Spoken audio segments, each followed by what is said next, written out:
예레미야는 이제 눈물의 선지자로 알려져 있죠. 왜냐하면 남왕국 유다의 멸망을 선포했고 그 멸망을 겪었고, 그러니까 참 비운의 선지자라고도 말할 수가 있어요.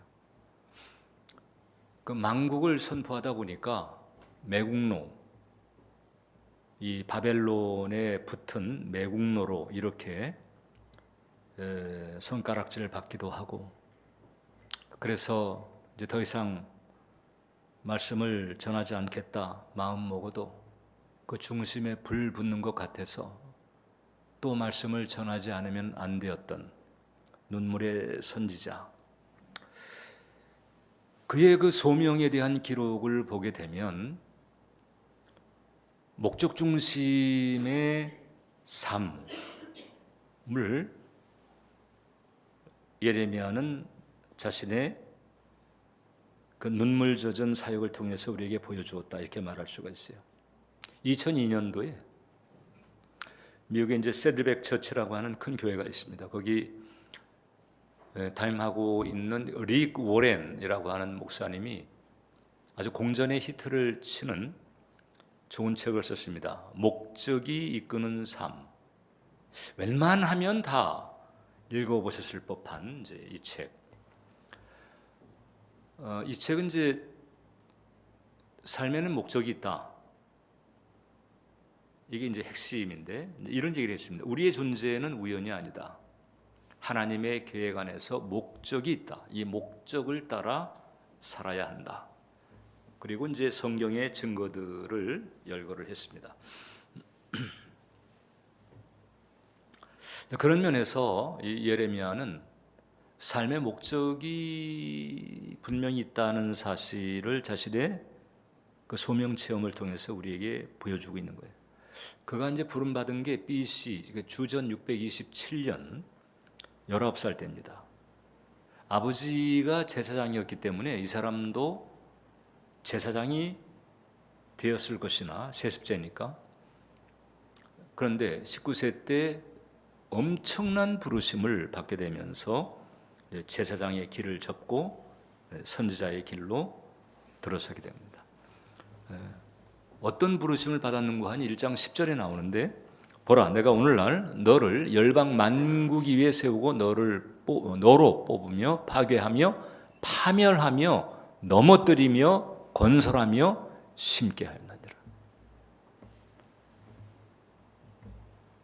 군인도 아니고 뭐 그렇다고 해서 무슨 건축업자도 아니잖아요. 그런데 뽑으며 파괴하며 파멸하며 그 다음에 또 건설하며 심는 일을 하게 하겠다. 이제 무엇을 통해서 하실까요? 말씀을 통해서. 하나님의 말씀을 대언하는 사역을 통해서 이 같은 일을 한다는 거죠.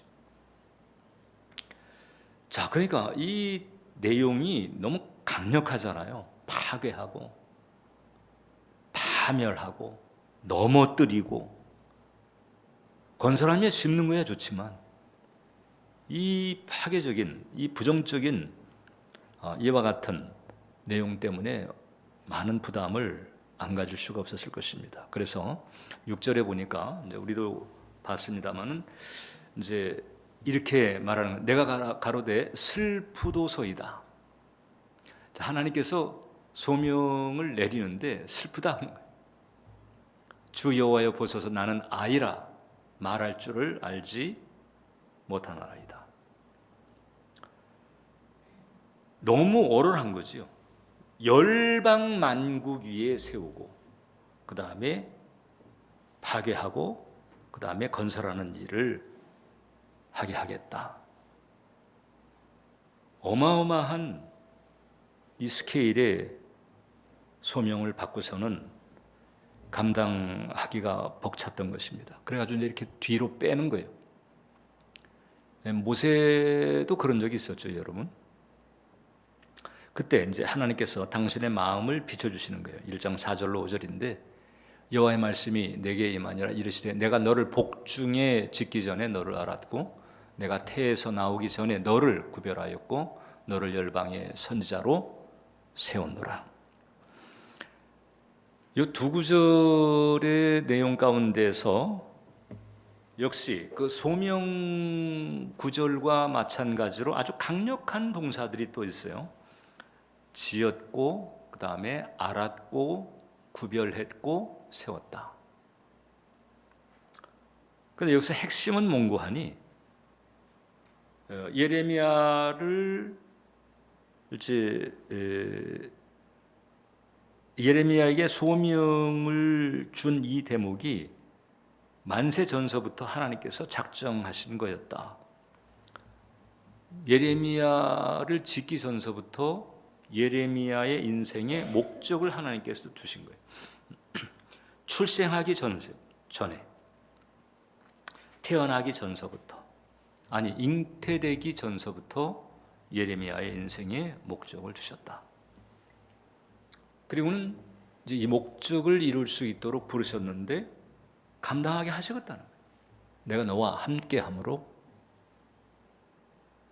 네가 버거워하는 그 사명을 감당하게 하겠다.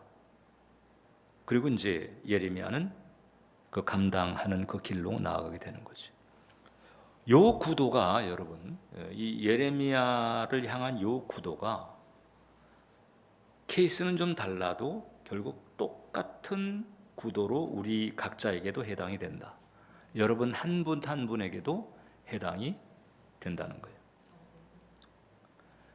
예레미야는 하나님으로부터 음성을 들었죠.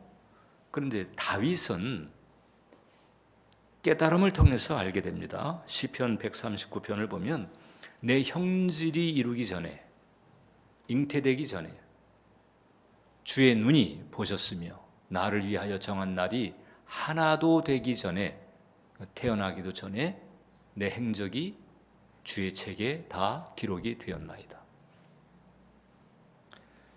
이게 이제 하나님의 시제인 거죠. 인간의 시제와는, 인간은 과거, 현재, 미래가 있잖아요. 그래서 내일 일을 우리가 알 수가 없어요. 그러나 하나님께서는 만세 전에 나의 내일을 다 아시는 것입니다. 그게 하나님의 현재입니다. 그는 과거, 현재, 미래라고 하는 시제 차이가 없어요.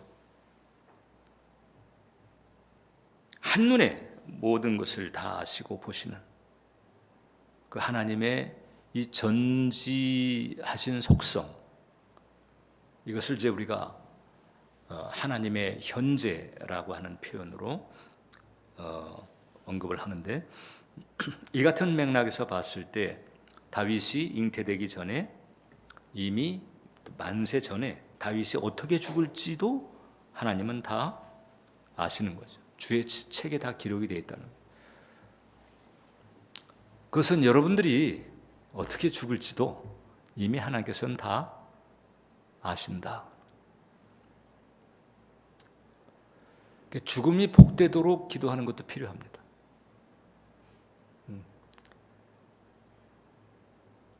저도 작년까지는 그런 기도를 안 했는데, 올 들어서는 이제 그런 기도를 하는 거예요. 죽음이 복되도록, 하나님께 영광이 되는 죽음. 뭐 죽기 전에 휴거되면은 제일 좋은데, 그게 아니라면 죽음이 복되게 해주세요. 이런 기도를 합니다. 하나님은 다 아시죠. 아시는데 일단 제가 부탁을 드려놓으면 하나님은 틀림없이 참조를 하실 것이다. 어떻게 보면은 제가 하는 기도 자체도 하나님께서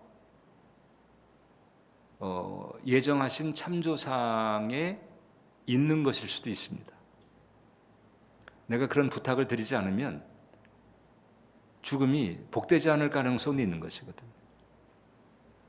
그러니까 이제 그런 기도를 또 하나님께서 하게 하셔서 그 기도에 대한 또 응답을 또 예비하시고 하나님의 섭리 가운데 그럴 수 있다는 생각을 하는 거예요. 일단 하나님은 다 아신다는 거죠. 다윗이 깨달았던 이 깨달음 바울도 역시 같이 깨달았습니다. 로마서 8장을 보니까 하나님이 미리 아신 자들을 또한 그 아들의 형상을 본받게 하기 위하여 미리 정하셨으니 이는 그로 많은 형제 중에서 맏아들이 되게 하려 하심이라. 또 미리 정하신 그들, 자, 맨 첫 줄에 보면 미리 아신 자들이 나오잖아요. 그 다음에 넷째 줄에 보면 또 미리 정하신 그들을 또한 부르시고 부르신 그들을 또한 의롭다 하시고 의롭다 하신 그들을 또한 영화롭게 하셨다는 거예요. 영화롭게 하실 것이다도 아니고 영화롭게 하셨다. 이미 다 끝나 있어요. 하나님의 그 영원의 차원에서 이미 다 끝난 상태. 이 땅에서 이제 우리가 그것을 하나하나 이제 겪어 나가고 이루어 나가고 있다 이렇게 볼 수 있는데 이미 영원의 그 거대한 스케일에서는 다 끝나 있는 이런 상태. 하나하나 하나님께서 다 기억하시고 또 부르시고 의롭다 하시고 영화롭게 하시는 이 과정을 이제 하나님께서 가게 하시는 것입니다. 하나하나 마치 예레미야를 짓기 이전에 아셨던 것처럼 나도 여러분 각자도 하나님께서 아시고 계시다. 미리 아신 자들 혹은 미리 정하신 그들, 여기에 이제 나도 포함이 되어 있는 거예요. 여러분도 포함이 되어 있어요. 할렐루야. 남의 얘기가 아니에요. 내 얘기입니다. 그래서 이 시편 139편도 내가 나를 대입할 수 있는 이 정죄우의 형질이 이루기 전에 주의 눈이 보셨고 이 정죄우를 위하여 정한 날이 하나도 되기 전에 주의 책에 나의 행적이 다 기록이 되었나이다. 그래서 제가 이제 주님하고 친하면 그러면 성령을 통해서 슬쩍 컨닝할 수도 있고 또 못 이기는 척 주님께서 성령을 통해서 보여주실 수도 있고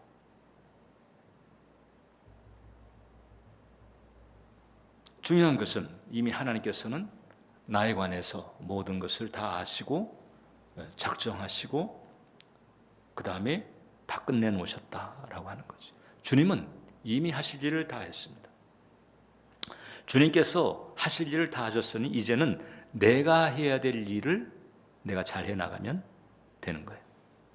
그러면 내가 해야 될 일을 잘 해나간다고 하는 게 도대체 어떤 것일까? 주님께서 사실 기대하는 부분이기도 한 거거든요. 그것이 바로 이제 서두에 나눴던 그 목적이 이끄는 삶, 목적 중심의 삶을 사는 것입니다. 그럼 목적을 알아야 되잖아요. 그죠? 목적 중심이야 뭐 누가 안 살고 싶겠어요? 근데 도대체 그럼 나에겐 하나님께서 어떤 목적을 두셨는지 모든 만상의 목적이 있습니다. 마이크, 그 다음에 컵, 여러분 앉아있는 의자, 목적이 없는 게 없잖아요. 그죠? 그러면 이 말 못하는 어떻게 보면 하찮은 이런 이 물자조차도 목적을 가지고 지금 존재하고 있다고 한다면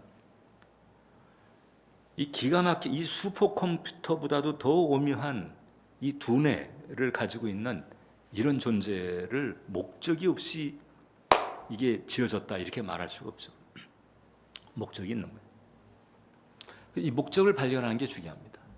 그 목적을 발견해서 그 목적이 이끄는 삶, 목적 중심의 삶을 사는 것이 필요하다. 예레미야처럼 하나님께서 그냥 단도직입적으로 나타나셔가지고 너는 이렇게 살면 되겠다 이렇게 해주시면 얼마나 좋겠어요, 그죠? 예.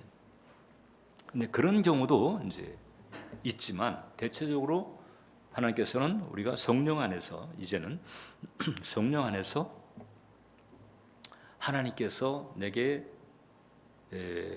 허락하신 그 목적을 발견하면서 가는 이 길을 우리가 가야 된다라고 하는.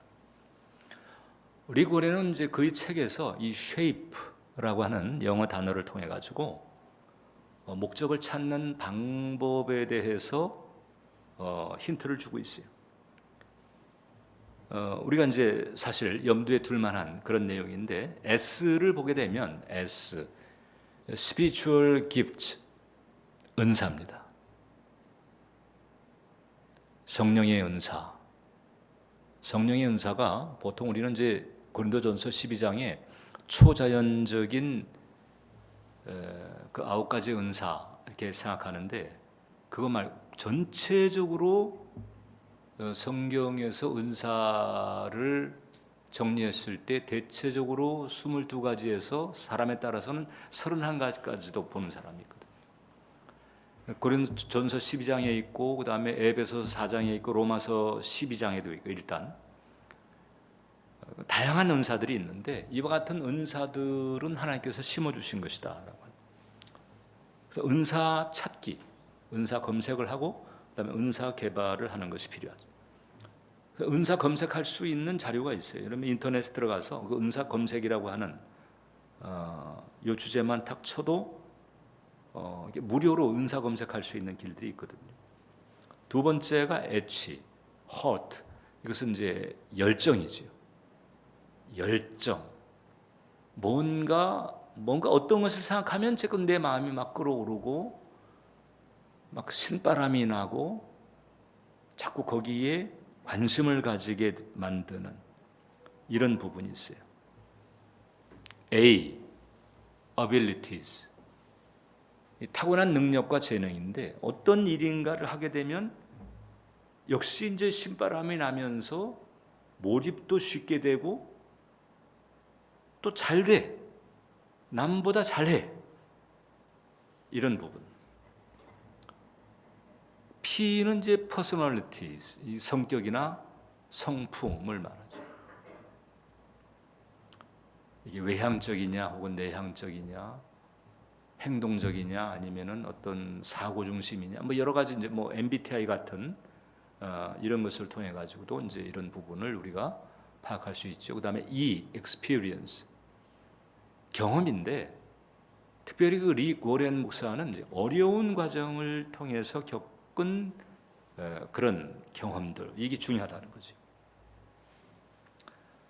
그래서 이 쉐이프, 이 방식을 통해 가지고 어느 정도 하나님께서 내게 어떤 쪽을 원하시는가 하는 감을 잡을 수 있다고 하는 거죠.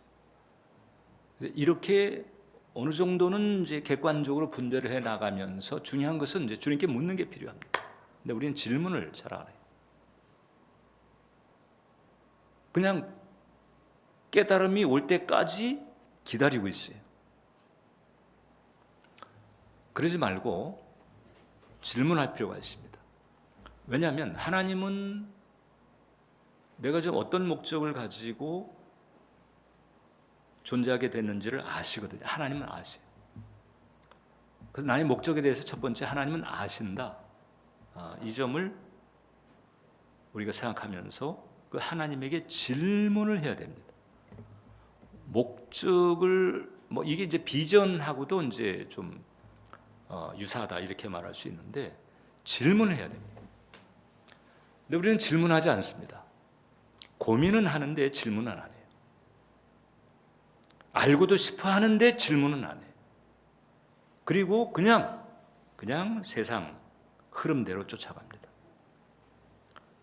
나를 인도해 주세요라고도 기도를 해요. 기도만 그렇게 하고 그 다음엔 내 생각으로 가요. 내가 알고 있는 것, 어떤 나의 세계관, 나의 가치관, 나의 습관, 그냥 내 패턴으로 그냥 쭉 갑니다. 내 생각. 근데 사실 그 생각 때문에 주님께서 이렇게 비춰주시는 빛이 막혀 있는 줄은 몰라요. 왜냐하면 내 생각이라고 하는 것이 세상 풍조에 물들고 세상적인 것에 경사가 되어 있다는 말이에요. 이제 나를 내려놓고 그 다음에 전적으로 주님의 이끄심을 받으려고 이런 전환이 있어야 되는데 그런 전환은 하지 않고 세상에서 그럴듯하게 여기는 혹은 세상이 좋게 생각하는 그런 것에 은연중 이제 젖어 있는 그 상태에서 그 생각도 이제 그런 생각, 내 존재 자체가 그렇게 젖어 있으니까 거기서 나오는 생각도 이 세상 물이 든 생각이 많은 거죠. 그래서 그 생각으로 거르는 거예요. 그 생각에 안 맞는 거는 걸러버리지. 하나님이 안 가르쳐 주는 게 아니고, 하나님이 꽁꽁 숨겨놓는 게 아니에요. 질문도 안 하고, 질문을 하거나 혹은 기도를 해도 한 번 질문하고 그 다음에는 내 생각. 하나님, 내가 알고 싶어요. 알게 해주세요. 기도는 했는데, 그리고는 그 세상 풍조에 쩔은 그 생각으로 계속 일관합니다. 이래서 모르는 경우가 많다.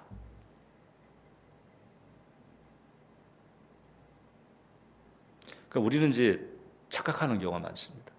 내가 기도했는데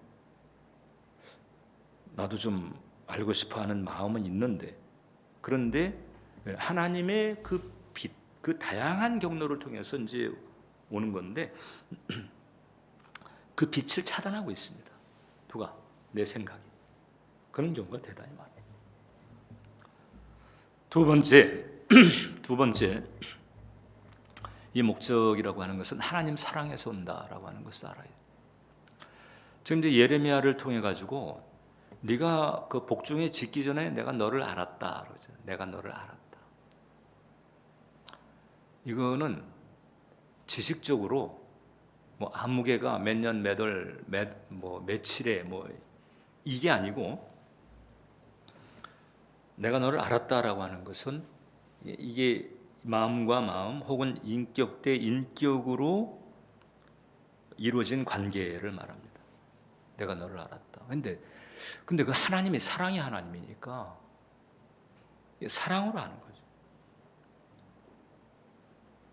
그 사랑으로 하나님이 나를 예정하셨고, 그리고 사랑 안에서 당신이 또 기뻐하고 나도 좋아하는 그 목적, 이게 나는 원치 않는데 하나님만 좋아하는, 이게 아니고 같이 마음을 합해서 이룰 수 있는, 하나님께도 그렇게 하시는 거거든요. 아까도 말씀드렸잖아요. 만국의 메시지를 전하는 것이 너무 힘들어서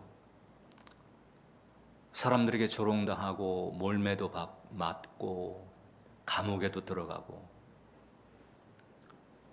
그래가지고 말씀을 더 이상 전하지 않겠다 굳게 마음 먹어도 중심이 불붙는 것 같아서 전하지 않고는 안 되는 이런 상황이 되는 거예요.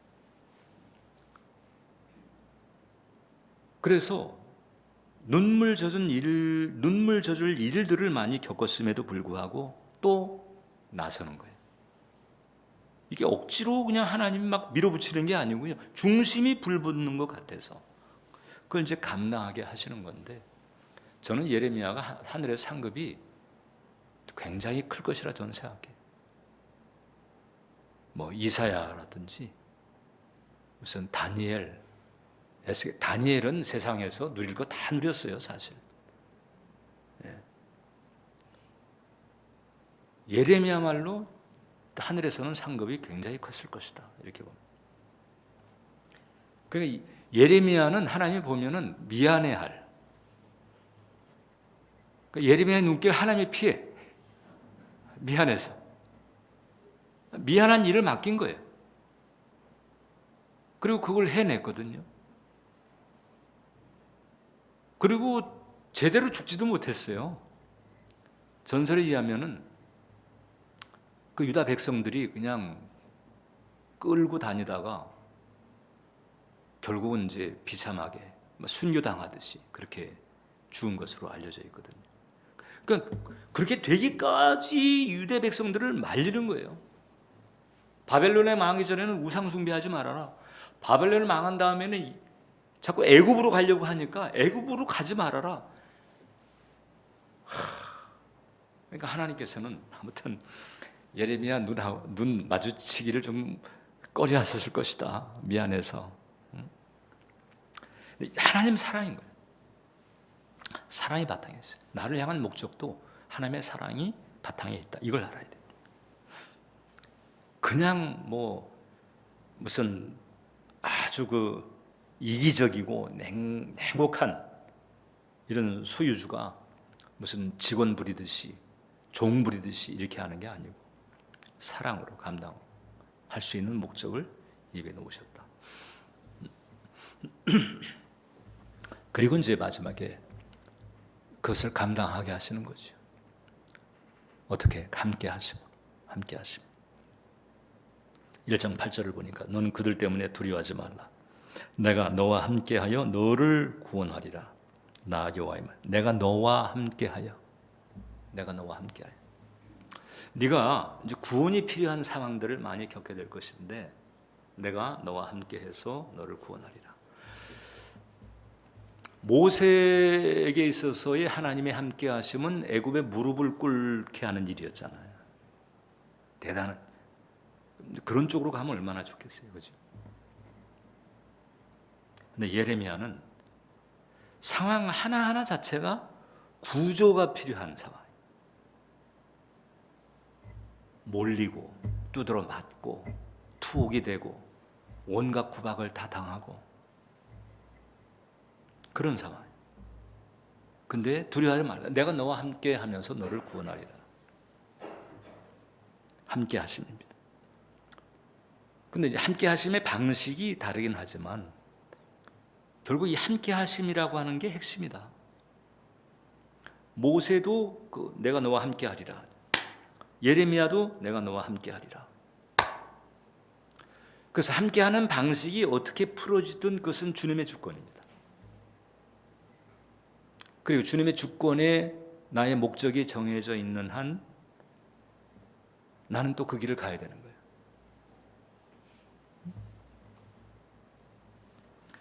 그런데 감사하게도 우리 크리스찬들을 보게 되면 신자 한 사람 한 사람을 향해서 하나님께서 그런 말씀을 주시는 거죠. 내가 함께 하겠다. 마태복음 28장을 보니까 내가 세상 끝날까지 너희와 항상 함께 있으리라. 너희면 이제 내가 속해 있는. 그래서 이제 바꿔 말해서 세상 끝날까지 너와 함께 있으리라. 예? 너와 함께 있으리라. 여러분 한 분 한 분과 함께 있으리라 하시는 거죠. 그리고 요한복음 14장을 보면 성령을 통해서 그 약속을 이루시게 되는 거예요. 그는 진리의 영이라 너희는 그를 아나니 그는 너희와 함께 거하심이요 함께 거하심 또 너희 속에 계시겠으며. 어떻게 이제 불가분리해요. 떠나실 수가 없어요. 불가분리. 내 마음 가장 깊은 곳에 찾아오셔서 거기에 내주하시면서 이건 뭐 어떤 상황에도 함께 할 수밖에 없는 이런 은총을 하나님께서 우리에게 주시고 목적이 이끄는 삶을 살도록 인도하신다. 저와 여러분들은 신분으로는 하나님의 존귀한 자녀라고 하는 신분증을 받았죠. 그 다음에 또 이 탁월함으로는 왕같은 제사장이라고 하는 직분을 받아. 이 기본이에요. 이 신분과 직분은 기본이에요. 이 신분과 직분을 가지고 이제 내가 하나님을 드러내면 되는 거지. 모세도 하나님을 드러냈어요. 예레미야는 참 고생길이었지만은 역시 하나님을 드러낸 거예요. 하나님을 드러내는 목적. 그런데 이것을 나의 개성, 나의 달란트, 나의 스타일을 통해 가지고 드러내시는 거죠. 직장에서 드러내든 사업장에서 드러내든 학교에서 드러내든 가정에서 드러내든 다양한 그 삶의 자리가 있을 텐데 거기서 어떻든 하나님을 드러내는, 하나님을 높이고 하나님을 드러내고 하나님을 증거하는 이와 같은 방향으로 하나님께서는 우리를 쓰기를 원하신다. 그래서 그 길을 가는 거예요. 하나님은 여러분들에게 목적을 심으셨다. 그걸 발견하셨냐?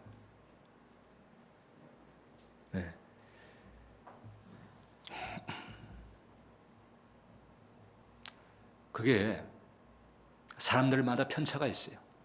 젊어서 발견한 사람도 있고, 그 다음에 나중에 나이가 들어서 발견하는 사람도 있고 그렇습니다. 그렇다고 해서 나이가 들어서 발견했다고 해서 그 이전 했던 것은 그러면 아니냐? 그런 것은 아니에요.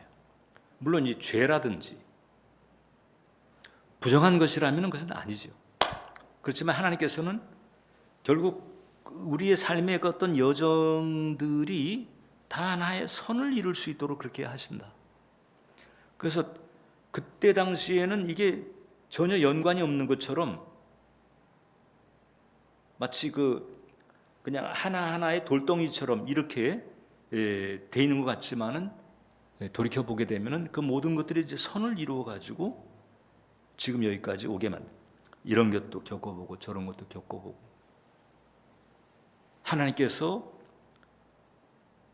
작정하신 연단의 과정도 있지만 어떤 경우는 이제 내가 여쭤보질 않아서 내가 그냥 내 생각에 치우쳐서 그래서 또 세월을 보낸 부분도 있고 다양한 이런 과정을 거치게 하면서 하나님께서 지나고 결국은 하나님 앞에서 부름받기 이전에 하나님께서 정하신 그 목적, 이 부분을 이룰 수 있도록 하나님께서 이끌어 가신다. 그래서 다시 한번 우리가 각성하고 shape, 그것을 염두에 두고 그다음에 하나님께 질문하는 거예요. 내가 이 나이 되기까지 내 인생의 목적을 제가 모르고 있습니다. 뭐가 문제입니까? 여쭤봐야 되는 거예요. 목적이 뭡니까? 라고 묻는 거 말고 만약에 여러분들이 그런 의문이 든다면 그러면 뭐가 문제입니까? 대체적으로 아까도 말씀드렸잖아요. 세상 판박이 같은 생각들, 세상 판박이 가치관, 세상 판박이 세계관, 어떤 희망이나 혹은 어떤 목표를 가지지만 세상 판박이에서 우러나온 이런 부분들, 그러면 이제 하나님하고 신호가 딱 안 맞는 거잖아요. 그래서 세월 보낸 경우도 많이 있는 거거든요. 그런데 하나님께서 또 그런 것들도 또 사용하셔서 결국은 한 목적적인 그와 같은 방향으로 이끌어 가시는 거죠.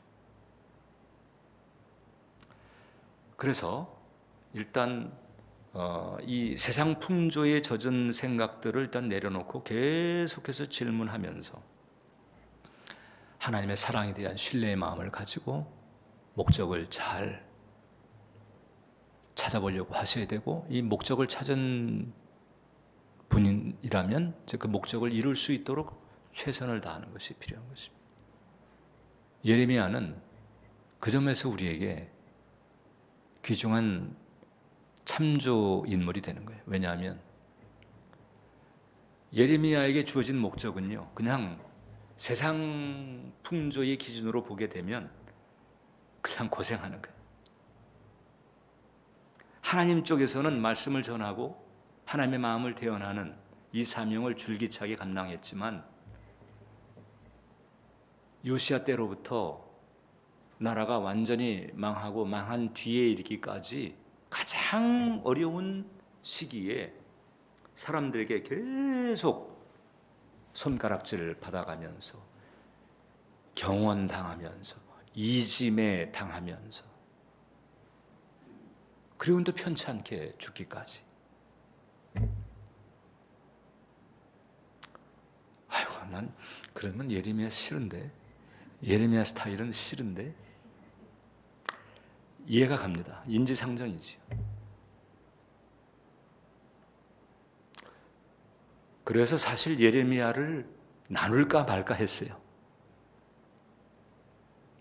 예레미야를 제대로 나누게 되면 이 눈물 젖은 삶, 이것을 얘기 안 할 수가 없거든요. 근데 하나님은 예레미야에게는 그걸 감당하라 하신 거예요.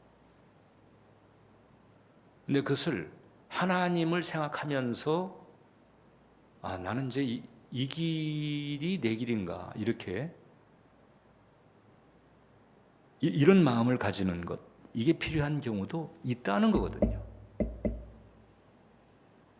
꼭 무슨 뭐 이사야처럼 뭐 다니엘처럼 이렇게 막 반짝반짝 빛나고 막 놀라운 일이 막 신비한 일이 벌어지고 막 일국의 제왕들이 막 무릎을 꿇고 그냥 막 머리를 조아리면서 아버지처럼 여기고 이런 것만이 아니라 예레미야와 같은 사명의 걸음이 있다.